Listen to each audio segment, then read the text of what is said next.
मीर भाई कह रहे हैं, प्रमित मकोड़े कह रहे हैं, मैंने सही कहा ना, हिंदुस्तानियों को कोई मतलब नहीं है। एनरिच्ड यूरेनियम है, वो जिहादी देश है, आतंकवादियों को समर्थन करता है, और जो ईरान कह रहा है कि नहीं वो दादागिरी करता है। हमें तो अपने हिंदुस्तानियों के 150 करोड़ हिंदुस्तानियों से मतलब है, अपने देश से मतलब है। हमारे यहां की सरकार पिछले एक हफ्ते में साफ साफ इशारे कर चुकी है तेल के दाम बढ़ने वाले, और इकोनॉमिस्ट मानकर चल रहे हैं कि ये जो इस बार हाइक होगा ये छोटा मोटा हाइक नहीं होगा। नहीं, सिर्फ तेल के दाम ही नहीं बढ़ने वाले, हर चीज के दाम बढ़ने वाले हैं। हाँ। और बढ़ रहे हैं। आप देखिए कि तेल के दाम बिल्कुल बढ़ने के कगार पे हैं, और चूंकि इस युद्ध की वजह से पूरा व्यापार का सारा आवागमन रुका हुआ है। भले कहा जाए कि साहब उन्होंने बिजनेस शिप जो है उनको अलाउ कर दिया गया है, लेकिन कोई जहाज जा नहीं रहा।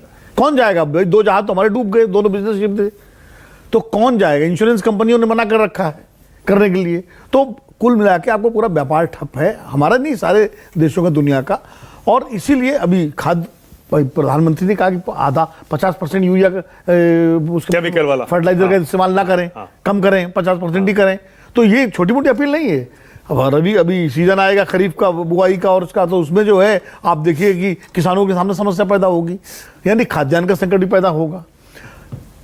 बहुत सारे संकट जो है, अभी कल मैं कहीं बैठा हुआ था, किसी हॉस्पिटल में गया हुआ था चेकअप के लिए, तो वहाँ उनके जो वो थे ओनर, वो कह रहे थे कि हर चीज़ महंगी होती जा रही है, दवाइयाँ, पूरा जो है हर कॉस्ट, मतलब अच्छा क्या होता है जब संकट होता है तो संकट के बहाने कई चीज़ें जो नहीं महंगी होनी चाहिए वो भी महंगी हो जाती है उसकी आड़ में।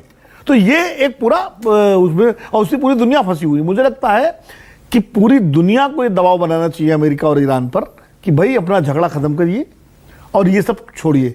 और जैसा कि शर्मा जी भी कह रहे थे, भाई न्यूक्लियर, ठीक है, न्यूक्लियर बम को लेकर के आप हो सकते हैं कि न्यूक्लियर बम ईरान ना बनाए, लेकिन न्यूक्लियर पावर कैसे नहीं बनाएगा? न्यूक्लियर पावर तो उसका अधिकार है, हम सब बना रहे हैं। पूरी दुनिया में जो जहाँ न्यूक्लियर जो संपन्न देश है सब बिजली घर बना रहे हैं। तो ये फिर इजराइल बना सकता है न्यूक्लियर बम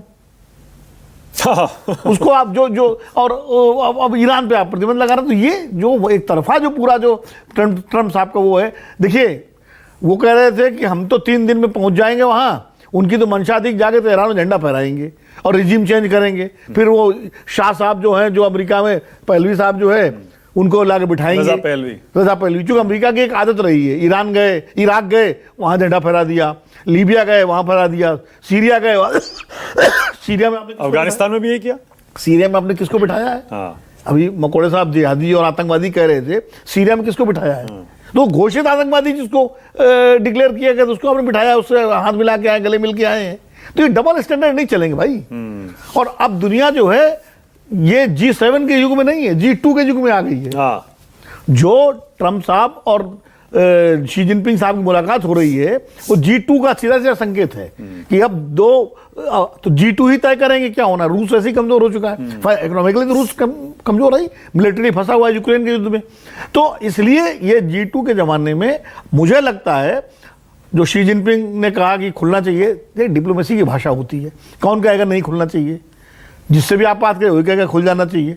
लेकिन सवाल ये है कि कितना प्रयास शी साहब करेंगे। जो अभी शिवकांत जी कह रहे थे, मैं बिल्कुल सही कह रहे थे कि भाई वो काहे चाहेंगे, वो तो कहेंगे अब आया ऊंट पहाड़ के नीचे, वो काहे चाहेंगे कि अब आया ट्रम्प हॉर्मुज के नीचे, अमेरिका की जो टांग फंसी हुई है उससे वो निकल जाए। वो तो चाहेंगे ठीक है फंसे रहो भाई, जितना फंसे रहोगे उतना हमको फायदा होगा दुनिया के उसमें। तो मुझे लगता है कि ये ट्रम्प साहब को भी थोड़ा सा अपनी नाक का सवाल, अभी एक ईरान ने एक दिया था प्रस्ताव पाकिस्तान के जरिए, दिया था, अब आपने उसको रिजेक्ट कर दिया।